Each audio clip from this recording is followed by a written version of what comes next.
9억이 넘는 집주인도 주택연금이 가입 가능하다. 시골에 논 가지고 계신 어르신들 농지 담보로 해가지고 연금으로 받아 쓰는 거 아시죠? 혹시 안 들어보셨어요? 그래서 요즘에 가장 효자는 자식이 아니고 땅, 부동산, 집, 논이래요. 그래서 안 팔고, 그러니까 지금 요거는 뭐냐면은 이제 공시 가격입니다. 공시 가격이 지금은 9억짜리예요. 그럼 공시 가격이 9억이면 시가 얼마 정도 될까요? 그렇죠. 한 12, 3억 정도까지 되는 집은 장기연 모기지라 그래가지고 주택연금에 가입을 해서 수입이 없는 노인분들이 그 집을 담보로 해서 우리가 대출을 받으면 이자를 거꾸로 내잖아요. 근데 9억을 내가 앞으로 30년 동안 살겠다. 그러면 9억의 가치를 30년으로 나눠요. 그거를 이제 매월 해서 그 집 값을 매월 이자 받는 식으로 거꾸로 소득을 받아가는 겁니다. 그러면은 막 진짜 한 120살까지 사면 본전 다 뽑아먹고 계속 받을 거 아니에요. 그러면 이익인데 혹시 뭐 30년 살 걸 예상했는데 20년만 살다가 돌아가셨다. 그러면 거기서 끝나는 거잖아요. 그럼 남은 이제 재산 가액은 자식들한테 상속이 되는 거거든요. 그래서 그 주변에 농지 거래된 걸 기준으로 그 시세를 기준으로 삼습니다. 그렇게 해서 한 뭐 어중간하게 1, 2억 남았다 그러면은 시골 어르신들한테 처분해서 자식 주려고 하지 말고 그냥 영모기지 가입해가지고 농지연금 받고 그러고 남은 거 그냥 가는 게 제일 신간편해요.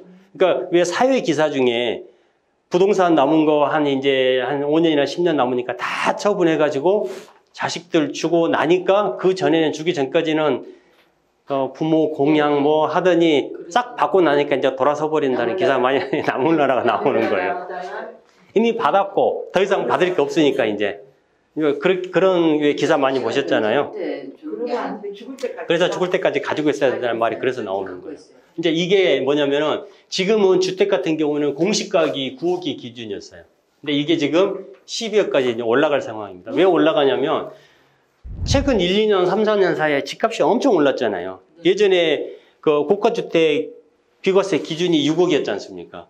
근데 이제 9억 올라가고 12억 올라가고 이렇게 올라가는 건데 지금 고가주택 기준이 12억이라고 하더라도 강남에 25평짜리가 12억이 넘어가요. 그렇죠. 강북에 웬만한 게 32평 10억이 넘어가기 때문에 이거는 절대 고가주택이 아니거든요. 그러니까 이 기준도 사실 많이 올라가야 돼요. 이거 같으면은 제 생각 같으면 한 20억까지는 올려도 상관은 없어요. 그러니까 이걸 거꾸로 말하면 공시가 12억이니까 예를 들면 시가 15억짜리 이하 집을 하나 가진 사람 같은 경우는 주택연금에 가입할 수가 있는데 그 집이 30억짜리다. 그거는 가입이 안 돼요. 그러니까 이거는 또 다른 역차별일 수도 있거든요. 그러니까 이걸 뭐 기준을 둔다는 게 어떤 의미인지는 모르겠지만 좌우지간 이 기사의 내용은 9억짜리가 12억짜리 올라가니까 조금 더 많은 사람들이 주택연금에 가입할 수 있는 기회가 생긴 거다라고 보시면 됩니다. 자, 보시면은요, 한국주택금융공사법을 개정을 해가지고 통과를 시켰습니다. 그래서 앞으로는 9억이 아니고 시행령으로 정하는 금액인데 이 금액 자체가 이제 12억 정도 지금 생각을 하고 있다는 거죠. 자, 9억 초과 주택을 보니까 2019년도에는 21만 채가 9억 초과 주택이었어요. 21만 채밖에 안 됐었는데 지난해니까 지금 벌써 한 4년 정도밖에 안 지났잖아요. 3, 4년. 근데 21만 채에서 75만 채까지 늘어버린 거죠. 그러면 이 이상에 있는 집들은 같은 경우는 이 기준들 한다 그러면 주택연금 가입을 못 하는 거죠. 이렇게 풀어주면은 가입 기회가 같이 이제 늘어난다라고 보시면 됩니다. 주택연금은 이제 뭐냐? 만 55세만 넘으면 가입이 가능합니다. 자, 조건이 뭐냐면 일단 나이가 돼야 되고요. 그 다음에 보유자가 살고 있어야 되고 그 다음에 그 집에 담보대출이 많이 있으면 나올 금액이 적겠죠. 그래서 일정 금액을 매달 생활비로 받는 거예요. 이렇게 해서 평생 연금처럼 받는 역모기지 상품이다. 근데 이게 우리가 한번 생각해 보면 지금 예를 들어서 12억짜리예요. 그러니까 지금 이제 시점에 가입해가지고 매월 받고 있어요. 그러면 20년 후에는 이 12억짜리가 가격이 어떻게 되겠어요? 떨어졌을 경우에 손해볼 건 하나도 없어요. 계속 받았던 거 뭐 다시 개원 내놓거나 이런 건 없습니다. 근데 만약에 제 생각에는 당연히 올라가지 않을까요? 20년 후에는 가격이? 그럼 한 20억 정도 되겠죠. 그러면은 정말 오래 살아가지고 매월 한 200만 원씩 해가지고 다 받았어요. 한 30년을. 근데 가격이 올라가잖아요.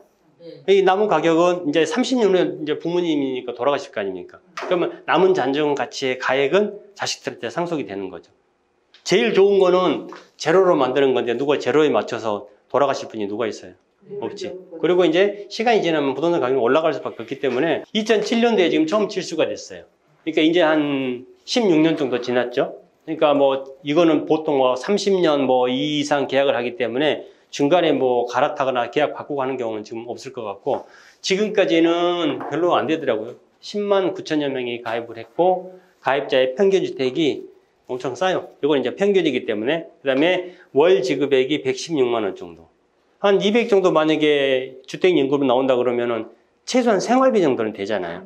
뭐 그거 가지고 뭐 호의호식은 못 한다고 하더라도.